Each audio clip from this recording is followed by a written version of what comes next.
নজর রাখবো পরবর্তী সংবাদে। ভারতীয় সীমান্তরক্ষী বাহিনীর এবার মানবিক মুখে বাঁচলো বাংলাদেশি নাগরিকের প্রাণ। কিভাবে এই সম্পর্কে জানবো, তবে ক্যান্সার আক্রান্ত রোগীকে নাকি হাসপাতালে পাঠালো বিএসএফ। কিভাবে হলো পুরো প্রক্রিয়াটি, আসুন কি বলছেন রোগীর পরিবার, শুনুন। বাংলাদেশ থেকে এসেছি, বেঙ্গালুরু যাবো বাবার চিকিৎসার জন্য। 3 মাস টাকা অসুস্থ, তার মধ্যে চিকিৎসার প্রয়োজন, যার জন্য আমরা ভারতে আসছি।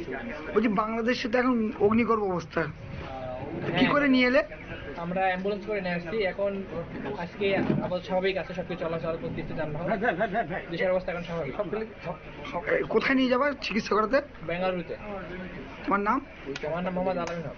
বাড়ি কোথায়? রাজশাহী।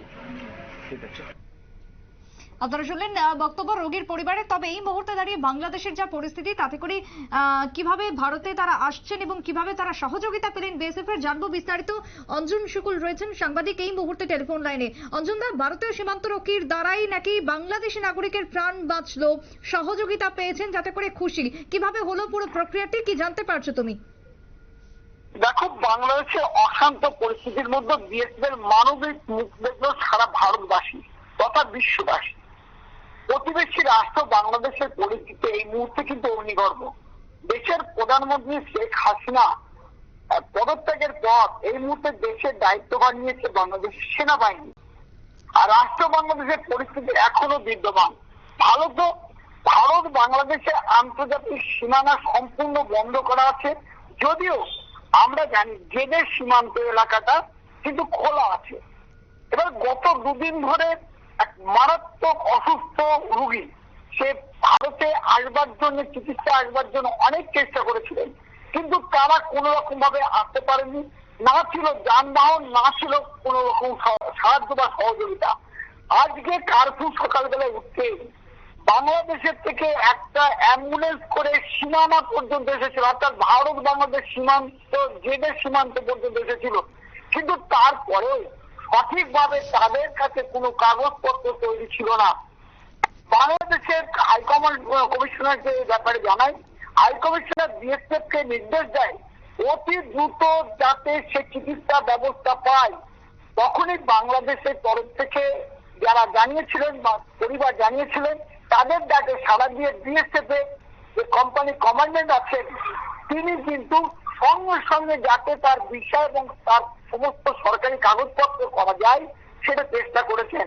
বলা ভালো যে বিএসএফ নিজে অ্যাম্বুলেন্সের ব্যবস্থা করে জেদের সীমান্ত দিয়ে প্রথমে কৃষ্ণগঞ্জ গ্রামীণ হাসপাতালে নিয়ে আসে প্রাথমিক চিকিৎসার জন্য।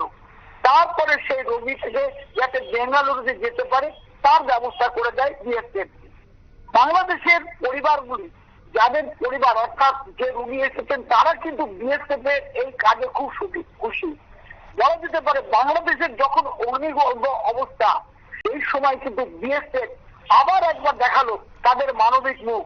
আমরা বিএসএফ এর যে কোম্পানি কমান্ডেন্ট ছিলেন সুদীপ বাবু, তাকে জানতে চেয়েছিলাম যে এই অগ্নিগর্ভ অবস্থার মধ্যেও আপনারা কিরকম ভাবে এই কাজটা করলেন। তিনি বললেন, আমরা মানুষের জন্য কাজ করি, আমরা জনগণের জন্য কাজ করি। দাঁড়িয়ে তুমি যে জায়গাতে রয়েছো সেখানে কি চলাচল স্বাভাবিক হয়েছে? যদি স্বাভাবিক হয় তাহলে সেক্ষেত্রে কি কোনো কিছু দেখাতে হচ্ছে বিএসএফ দের? অবশ্যই পাসপোর্ট ভিসা যাদের আছে, অর্থাৎ যাদের মেয়াদ শেষ হয়েছে, একমাত্র তারাই কিন্তু যাচ্ছে। বেশিরভাগ কিন্তু আমরা যেটা আজকে দেখতে পাচ্ছি সেটা ভারত থেকে বাংলাদেশের দিকে যাচ্ছে, কিন্তু বাংলাদেশ থেকে আসতে পারছে না। আমরা এটাও জানতে পেরেছি বেশিরভাগ হিন্দুদের উপরে কিন্তু ওখানে অত্যাচার শুরু হয়ে গেছে, তাদের বাড়ি ঘর ভাঙচুর শুরু হয়ে গেছে, যার জন্য কিন্তু তারা কিন্তু আসতে পারছে না। তবে যে কোনো মুহূর্তে ভারতের বাংলাদেশ থেকে কিন্তু হিন্দুরা কিন্তু ঢুকে পড়তে পারে ভারতে। সেটা যাতে না হয় সেই জন্য কিন্তু বিএসএফ কড়া নজর রাখছে। আর বিএসএফ সূত্রে এটাও জানানো হয়েছে যে যদি কোনো অসুস্থ ব্যক্তি আসে, তাদের কিন্তু সর্বতভাবে সাহায্য করবে ভারত সরকার তথা বিএসএফ। একেবারে তাই। ধন্যবাদ তোমায় অঞ্জন দা, এবং পরিস্থিতির দিকে নজর রাখো তুমিও।